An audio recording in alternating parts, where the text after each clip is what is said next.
Hello, fellow speech fans. Thank you so much for listening to this amazing Pops Power Public Speaking podcast. Maybe I get ahead of myself. Maybe we shouldn't call it amazing until you've listened to it a little bit.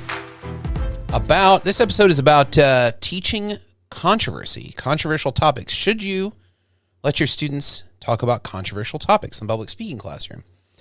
I am Dr. Steve Llano. I'm a professor of rhetoric at St. John's University in lovely Queens, New York City, and I welcome you all to this very special episode. And I'm here with Tyler Poteet, who's with Pops Power Public Speaking, best tool set for teaching public speaking, who asked me to guest host.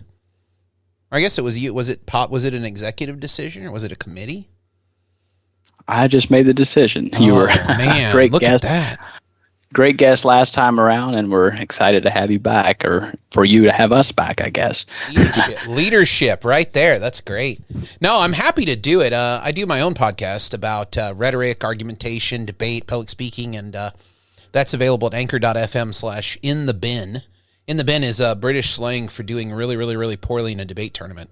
People ask me where I get the name of the podcast from all the time, but love hosting podcasts, love having the podcast because it's a wonderful way to kind of have a conversation about important things while you're sitting at home or you're making dinner. I don't know when you're listening to this, or maybe you're on your commute to home or to the office. But I want to bring up some things about what is the role of the public speaking teacher in teaching controversial subjects. Well, my new way of starting things, invention. This is the big issue for everyone involved in public speaking and rhetoric, isn't it? Invention. How do I come up with what to say? And if you've taught public speaking for more than, let's say a week, you've encountered this difficulty. I don't know what to say. What am I supposed to say? I don't know. What am I supposed to say? They come to your office and do this because it's hard. This is a hard thing. Most of your students, their whole life, they've been taught to do one thing, and that is be critical consumers. They haven't had to produce text other than evaluating their consumptive choices. Like I butt my head against the wall of this all the time is like, I'll be like, give me a presentation about these readings. And they'll summarize the readings for me and show me they consumed them properly. That's not what I want. I want production. And I think you might be with me on that too.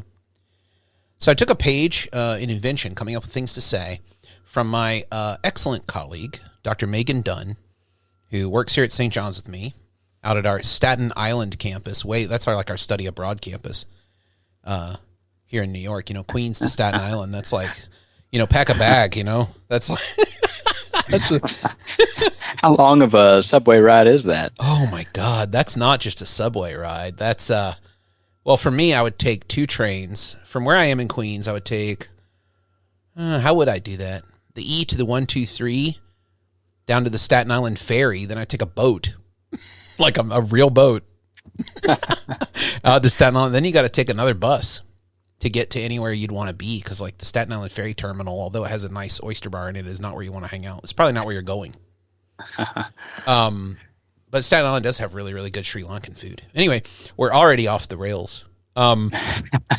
Dr. Dunn recommends going to the Oxford English Dictionary, and I looked up the word controversy to see where the etymology comes from. And boy, oh boy, there's a lot here to think about. The classical Latin controversia, the action of arguing or disputing. Instance of this are the hypothetical case debated in schools of rhetoric. The controversia. So it also comes from this noun. It's like the act of arguing, but then there's also this noun of like the act of arguing in a school setting.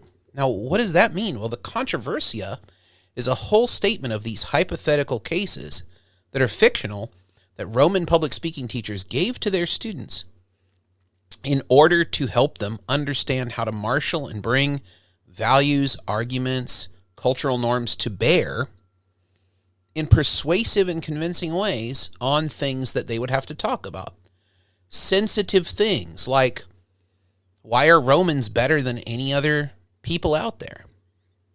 Why is Roman law the end point of legal intellectual superiority? Why is Roman culture the best? I mean, these are all kind of offensive ways of phrasing it, but these are the things they'd be expected to be able to talk about. So they had very controversial topics in the classroom. such as what are the rights of foreign-born women who come into the Republic and have some claim on property? Do they have any rights? What about freed slaves? What about children who are the children of slaves and freeborn Romans? What about the differences between Italian Romans and Romans from like the provinces, from Spain, or from up near the Danube, up in the very far away kind of places, or Britannia, or out east as you go out into towards the Holy Lands? What about their rights? Do they have the same rights? So these are all very controversial things, and the reason that they did this is because they were teaching them. They'd say, I'm responsible for teaching how to manipulate this stuff because this is going to be the key to your success as a leader in Rome. This is going to be key to your success as somebody who's going to have a pretty decent job in the empire or the Republic or the empire as a bureaucrat or some kind of provincial governor, maybe an attorney. I think a lot of them became lawyers, things like that, kind of like our students today. But we've gotten away from this. And I think nowadays, if you look at any public speaking book or any public speaking curriculum, you find one thing shines out beyond a doubt in what everyone's doing. That's teaching modality. Like, I don't know if you can find a public speaking textbook where they don't have a chapter on informative, persuasive, and epidictic or ceremonial. And then there's variations on the theme, how-to speech, wedding toast, this kind of stuff. But modality is the focus. We're just teaching the modality, but we're not concentrating at all on the reasons why you'd stand up and speak in the first place. An informative speech, persuasive speech, a epidictic speech, these are all moments where there's been a disruption. And we rely on the words, the speech of others to paste over the hole, to fill the gap, to put things back on the right track.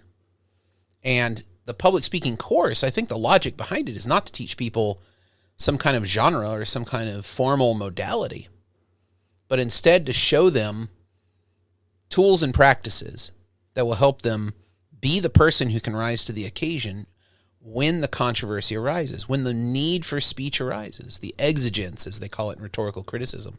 You guys might know that. Probably you know that. I mean, I feel like most people who teach public speaking probably come from the rhetorical tradition. I don't know how true that is, though.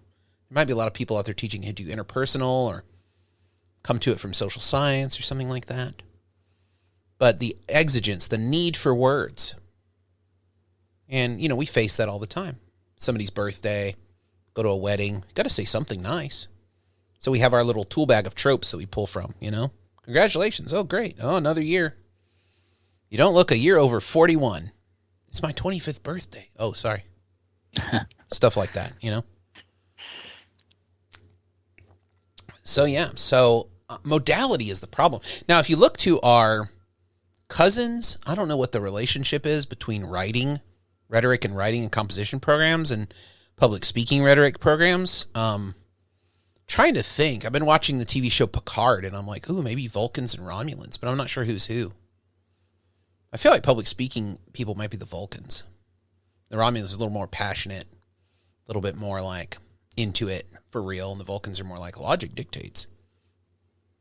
Persuasive, informative, ceremonial, Captain. I don't know. I'm not really happy with that metaphor. But in writing, you don't see modality anymore at all. Not at all.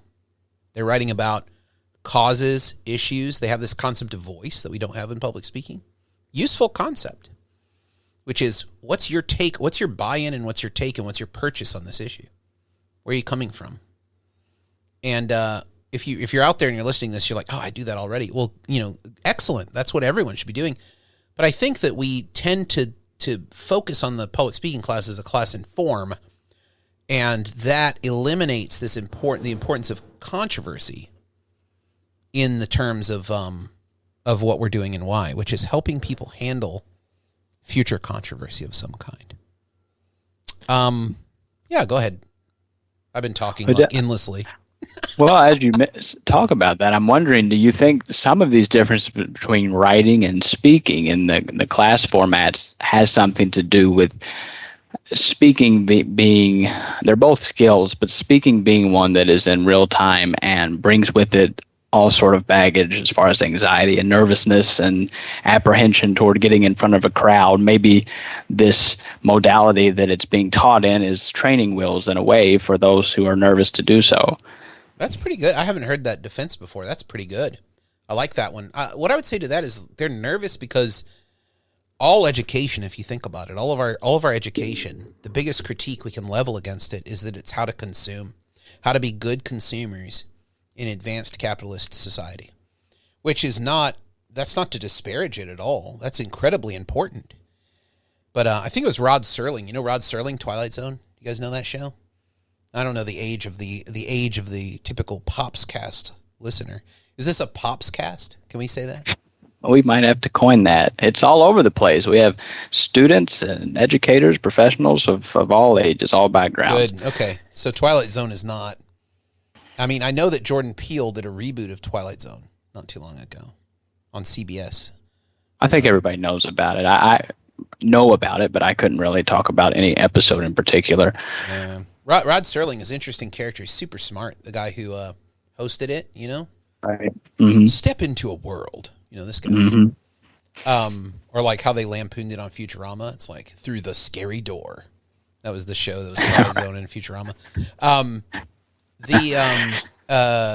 Serling had this great quote. I'm going to get it wrong. I should have looked it up in preparation for this, but I didn't think I was going to talk about Rod Serling. He said, we're teaching a bunch of young people how to make incredibly detailed, critical judgments, but the only application that they're going to find for these things is what kind of breakfast cereal to buy. Like, they're very good at that, but they're not very good at the other kinds of critical judgments. And I think the balance that we need, and the balance that I think is the obligation of public speaking teachers or any rhetoric teachers, if you're teaching production, argumentation, or if you're a writing teacher, is this idea of like, what are your responsibilities in creating good production of things for other people to consume and judge. And I mean, we're living at a really cool moment for that because lots of your students have aspirations of becoming content creators, right? This new phrase, this is like, you know, every year they rate the new phrases of the year. This has got to be one of them for the past 3 years, I'm sure. A content creator.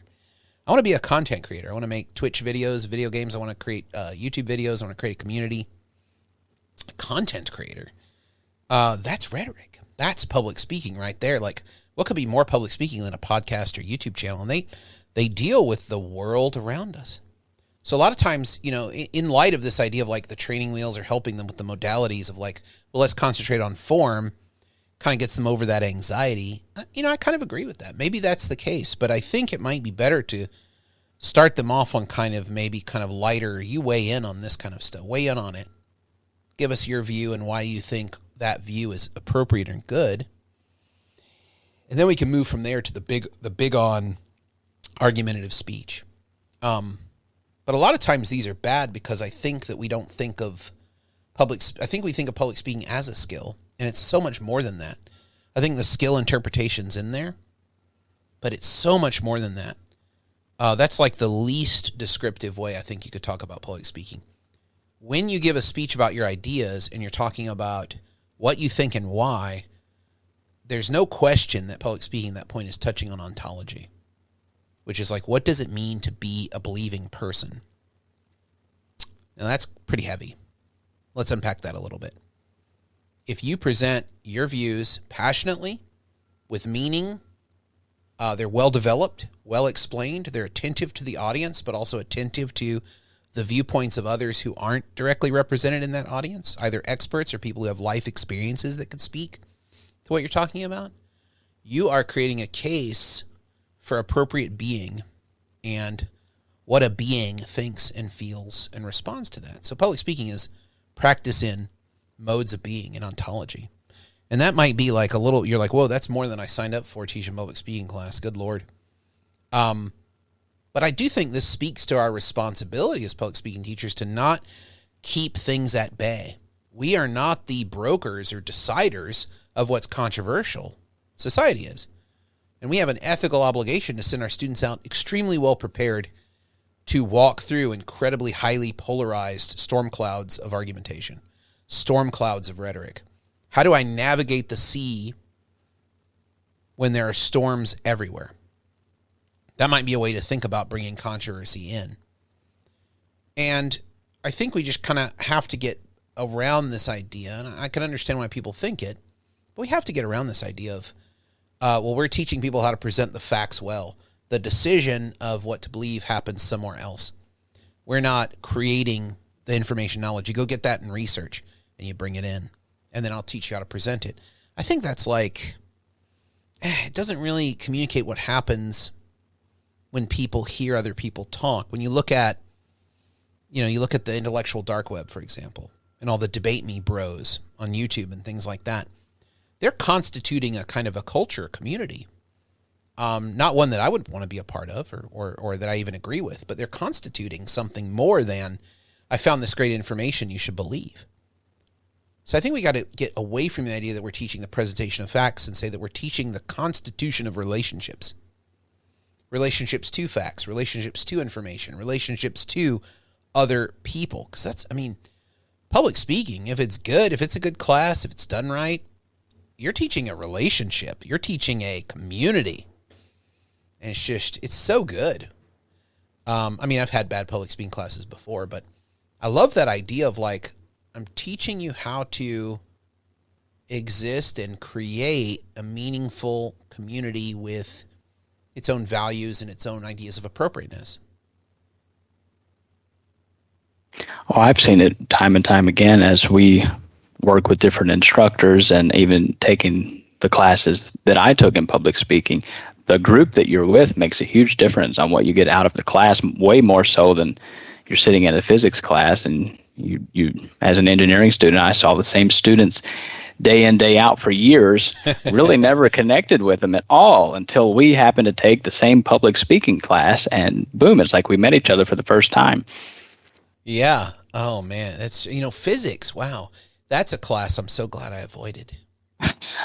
Like thinking about my undergraduate class. I was a history major in undergraduate, and then a master's degree. I was almost a speech comm major in undergrad, but I didn't do it. I did history. Yeah, boy, I'm so glad I avoided that. I do remember I worked for the newspaper, and my friend and I decided to do opposing columns on whether or not I went to Texas A&M, and Texas A&M at that time was having a big controversy on campus about should we have a music major, and the very small music department there was pushing for a music major.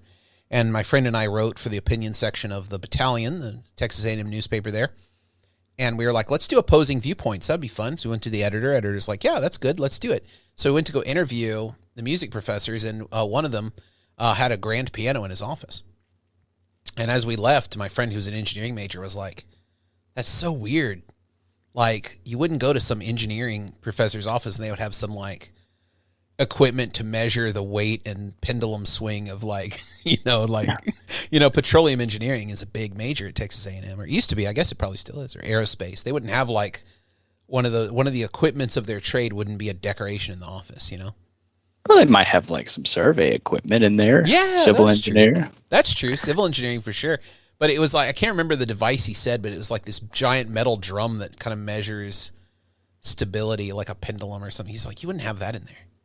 And it, right. It struck me as like, oh wow, yeah, it's kind of a big. What an awesome thing to have in your office, though. Just in general, a grand piano. Yeah, it's a state piece. Man, my office here in New York City, my office is so tiny. I don't even think I have room for a poster of a grand piano. Right, that's like a status symbol. You have space for a grand piano in your office. Wasteful. Man, it's like my university administration would look at that and be like, oh, you could put 16 faculty members in there. Get that piano out of there. That's 16 offices. Do it. That perspective of where controversy comes from is kind of funny, because we'll say, as instructors, we'll say, no, that shouldn't be controversial. Well, guess what? That's an argument in the controversy that exists. It's nice that you feel that way. That's an argument within. That's not standing on the riverbank of the river. That's from inside the river. And people in the controversy are saying that too. Now, should there be limits on what topics come in the classroom? I think the answer to that is absolutely there have to be. But where the question is, where and how do we determine fair limits for student topics.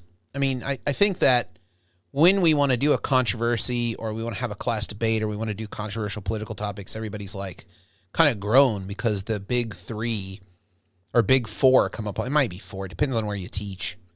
But the big three would be abortion, gun control, marijuana legalization. Everybody's like, oh, God. I don't want to hear another speech on that. To which I think the obvious response is, you're not 18. You're not 19. You've heard this debate for decades more. I don't know how old you are. But you've heard it a lot more than they have. This might be the first time, depending on their high school experience, where they've been able to weigh in on these issues. So do you have the right to say no to those just because you feel they're played out? Something to think about. Like separating the teacher you from the personal you or from the you. And I don't want to get too weirdly psychological here. But who's got the right?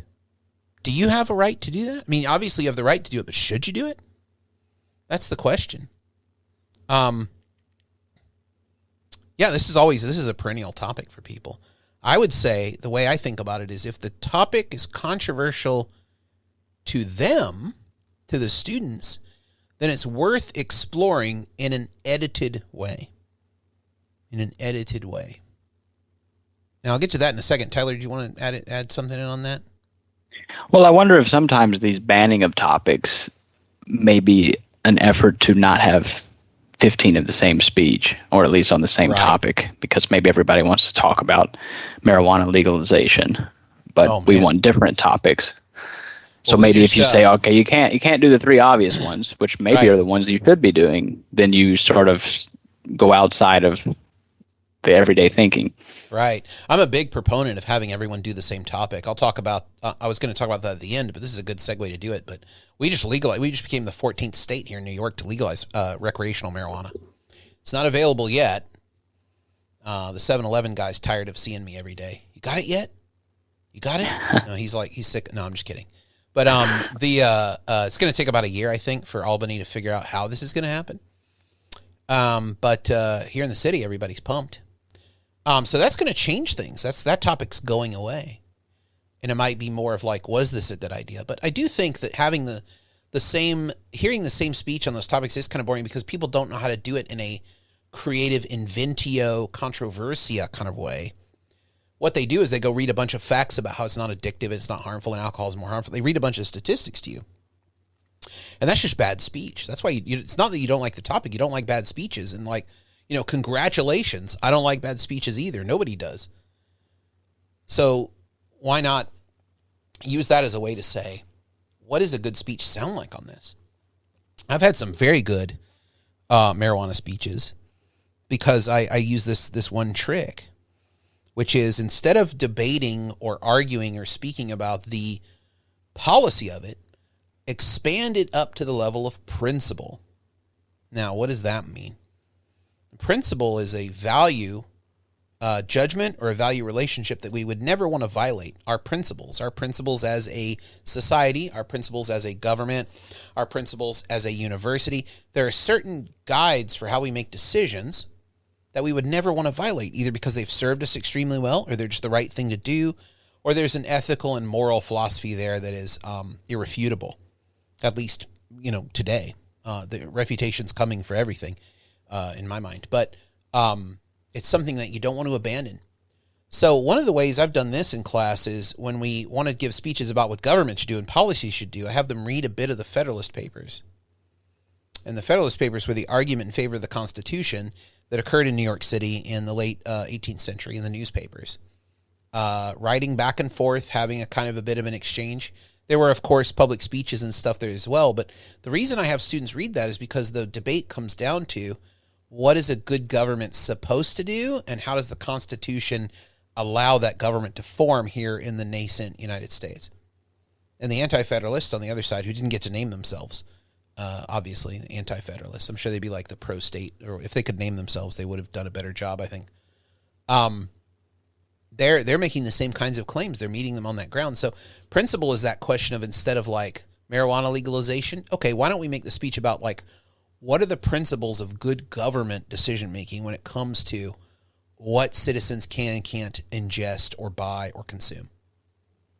Here in New York, we've had a history of that. You know, our former mayor, Michael Bloomberg, tried to ban large sodas. I don't know if anybody remembers that. Tried to like tax sugar because he was saying it's in principle the government to protect the people from themselves, to which the opposite position is people should have the right to do what they'd like with their own bodies up until the limit where it causes public harm.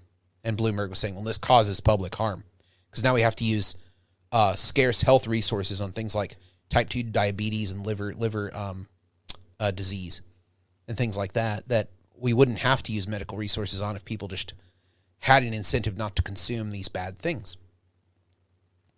So that's one way around it, I think. Back to what I said I was going to talk about a minute ago. I had my students several years ago in speech class all do the same topic about sanctuary cities. And I was a little nervous about how this was going to go, but it was a controversy that was in the media. I did have to orient the students to it. That's something that's always kind of troubling, but also kind of happy when they kind of get used to it at the end, is that, you know, students are not very news savvy. They're not very information savvy. And that's also why the marijuana, abortion, drinking age, voting age, gun control speeches are bad, is because they're just not very information savvy. And maybe part of the obligation or the requirement of public speaking courses is let's make them more information savvy. When you're consuming information, you don't have to do that much work. The onus is on the TV presenter or on the podcast or on the YouTube channel to do the work to persuade you that information is good. When you're producing it, you're going to be like, oh my gosh, I want this to go well. You're looking at all this information. You're like, none of this is very good. I'm going to lose. They're going to hate me. They're not going to believe me. Oh my gosh. It really sets up a nice panic in the students. Oh my gosh, everything can be answered. Everything can be responded to. I'm like, welcome to the world. Welcome to the world of rhetoric, where your best thought can be dismissed in 2 or 3 lines by somebody in the audience. And you'll just be like, yeah, that's a good response. I mean, this is the way it works, sadly. So we got to get them used to that and practicing that. So sanctuary cities, I showed them a couple of videos. I showed them Mayor de Blasio talking about why New York was going to be a sanctuary city. And I showed them, at the time, the Attorney General was Jeff Sessions. And I showed him talking about sanctuary cities and why the federal government was going to sue Los Angeles and San Diego, I think, and maybe New York was on that list, for not complying with federal immigration regulations. And that was funny because there was a woman in the class raised her hand. She said, who is this guy again? Like, I was like, I'm going to show the speech, but anytime we can stop it and talk about what's being said. Who is this guy again? I was like, oh, he's the Attorney General. She's like, oh. I'm like, do you know what the Attorney General is? Do you know the Attorney General? She's like, no. I was like, well, there's no reason you should know this. Like, there's a first time to learn anything. So I explained what the Attorney General does. I'm like, they're the lawyer for the U.S. government. They take people to court, make the argument, and defend the U.S. government in court, and take people to court who are in violation of, you know, whatever the U.S. government thinks should be going on. Oh, okay. And he's the only one? I was like, well, he has a staff. Okay. Then we watched a little bit more of it, and she raised her hand again. She's like, do we have anybody else who could do this? It's like really funny, I thought. Like, talk about savage speech criticism. Wow. She didn't like his style at all. But I thought it was pretty funny. It's like a first semester freshman speech student is like, do we have someone who's better? Like, is he really the only one? I don't want him representing the U.S. government in court. We're going to lose. I was like, no, I'm sorry. He's the only one. It's pretty funny. Yeah. But what I found with the Sanctuary City speeches is because everyone was going to give the same speech about whether or not you think this is a good policy for New York or not, they recognized the amount of repetition there, and 2 things happened. One is, as the speeches, after the first day, as the speeches went on, people found more creative ways to kind of start based on what they were hearing their peers do. And that was very useful community-oriented teaching. You can't really get that out of a textbook. You can't really get that out of direct instruction. You get that out of them listening to each other and saying, oh, yeah, we have a relationship here because I'm kind of with her and I'm kind of against him, but I'm not as against him as she is, and I'm not as for her ideas. So maybe I could come in this way. And I thought that was very cool. And the second thing that happened is they started referring to each other during their speeches, which I thought was great, because isn't that the way it would happen in public deliberation? in a democratic order. Like, people wouldn't just give a speech as if it's in a vacuum. Like, that's another thing we hate about the big three controversial speeches, right? Is this idea that these speeches sound like they're the only, like, this is the only speech you're ever going to hear about marijuana legalization. Have you ever heard of a substance called marijuana? Have you ever wondered why it's banned? According to Webster's, no. Like, are you talking to aliens? Like, what are you doing? What is that? Don't do that. It's almost like it's a vacuum. Like, this is my speech, and I have to give the one and only perfect speech about this controversy these people are ever going to hear. It's better in context because people can say, like Hannah talked about a couple days ago, this issue. And also the variety of visual aids and the things people did. It was great. And there wasn't much balance here in New York City about that. It was overwhelmingly in favor of sanctuary cities. But there were 4 or 5 students in every class who questioned it pretty strongly and thought that maybe it was a bad idea to have a sanctuary city. And they had a variety of reasons for that. And it was something worth exploring and talking about in terms of public speaking, obviously, because it's not like a politics class, but it helped them see different ways in and around controversial, sensitive things like immigration and federal immigration policy, which is a very sensitive topic all the time, that they could participate in that with their friends and family. They had ways in. It's sort of like teaching someone how to climb a rock face. Like, when you look at a rock, like in Colorado, they do this rock climbing. My cousin's really into this. And I look at a rock and I'm like, where's the elevator? Like, how am I going to get up there? Is a helicopter going to take me up there? Like, no, you can put your hand here. You can put your foot here. They can see where to put their hand and foot. They can see the handholds. It doesn't come naturally. And in public speaking, what we're doing is showing our students how to find the handholds on these serious issues that require us to be able to speak about. The reason that we're required to speak about it is because a democracy is shared governance. Everyone's opinion, from the expert to the person who sits around all day playing video games, their opinion matters in that. Demos, the people. That's what it means. So we have a responsibility to show people how to do that well. In public speaking, where else are they going to do that at the university? What's the other class? Maybe composition.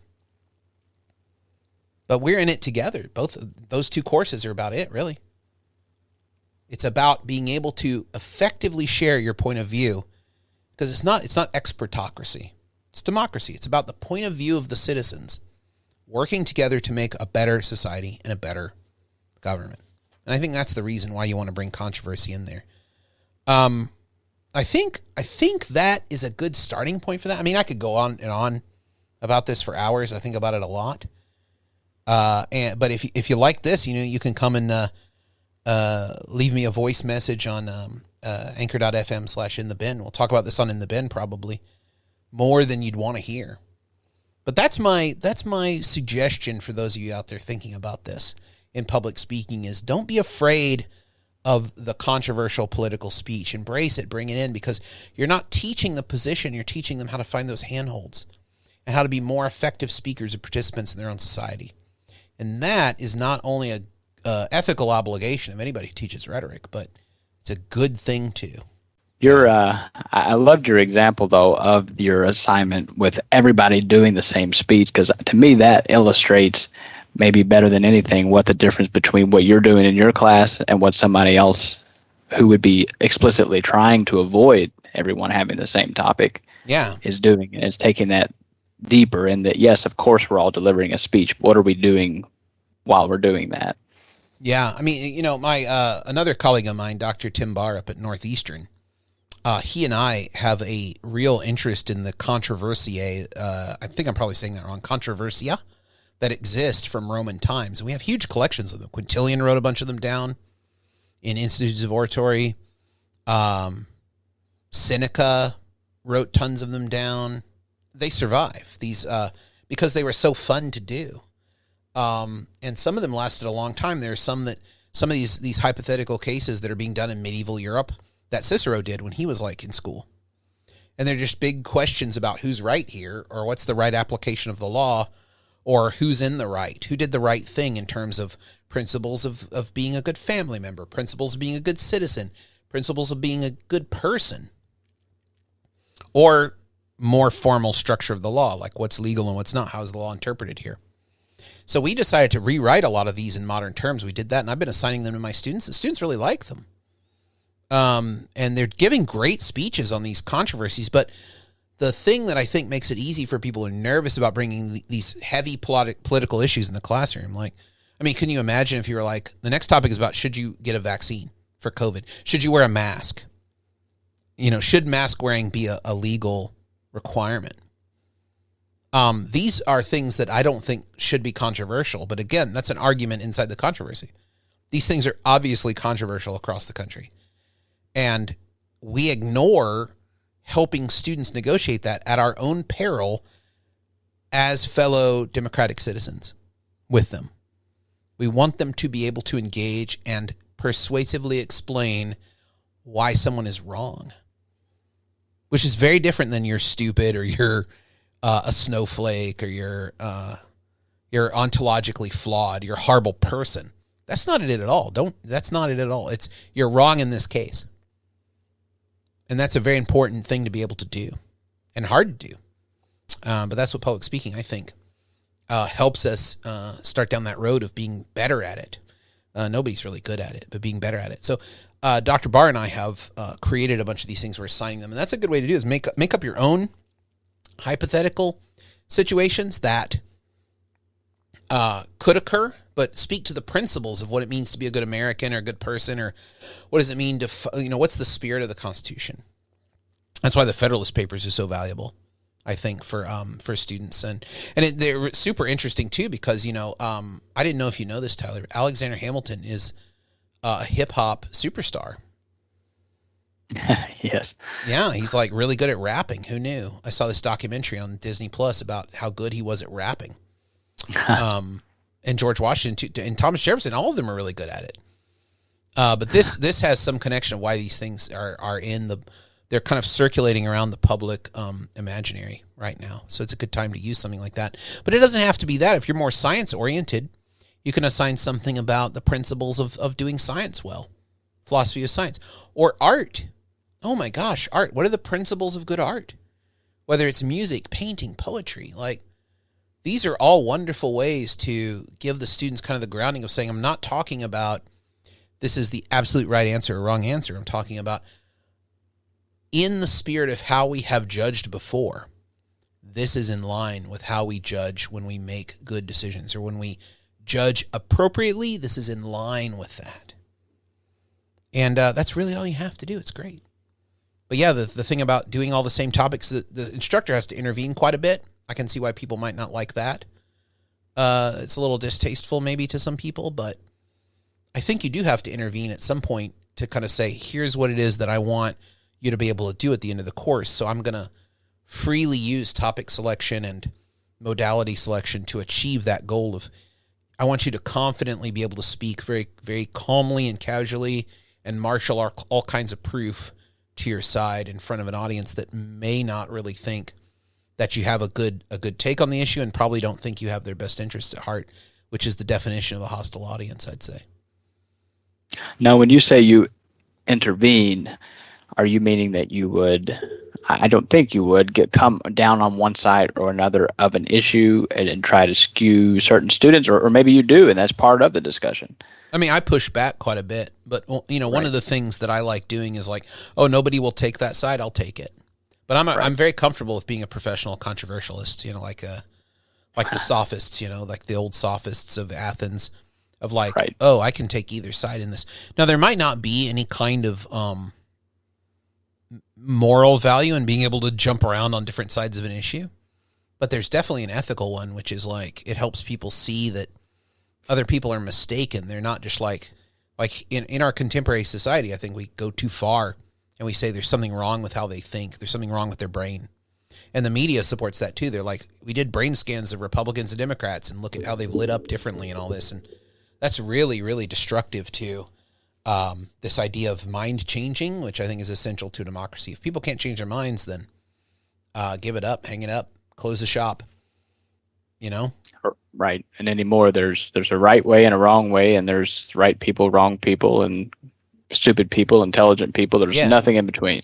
Isn't it funny how everyone who's who someone calls intelligent happens to have the same opinion as the person who's making that judgment? Isn't that funny? It's amazing. They only know how to recognize each other. Look at how that lines up. That's just like a statistical fact. Yep. Everyone who shares my opinion on this policy is intelligent. Wow. Everyone who doesn't is just dumb. Wow. Or their brain is messed up. Wow. Isn't that weird how that lines up? Wow. Yeah. Every but time. I mean, yeah, but in the ancient world, they were aware of this kind of stuff. Instead of that, they would just skewer each other. They'd be like, "Oh, you have the wrong view. I'm going to stab you with a bronze sword." And they quickly figured out this was not a good way to sustainably have relationships with each other. So that's one of the ways you can think about the dawn of trying to use words to get people on your side. Yeah, very useful. So I do hope that you think about some of the things you're doing in your classroom and try to incorporate some of this stuff, because I think it'll make the students like the class better, and it'll make the class feel more alive, more connected to that outside world. You hear some of these gun control speeches, they feel like they were written by an alien for a bunch of aliens. And it's like, no, this is a perennial evergreen issue. That's always coming up and cycling through the public imaginary and discourse all the time. So trying to connect it more to that instead of to questions of modality, or getting the modality right, or getting the number of sources cited right, or getting the structure of a conclusion right, is more like creating that relationship with that audience. That's hard to put on a rubric, but I have faith in you. I think you can imagine how to do it.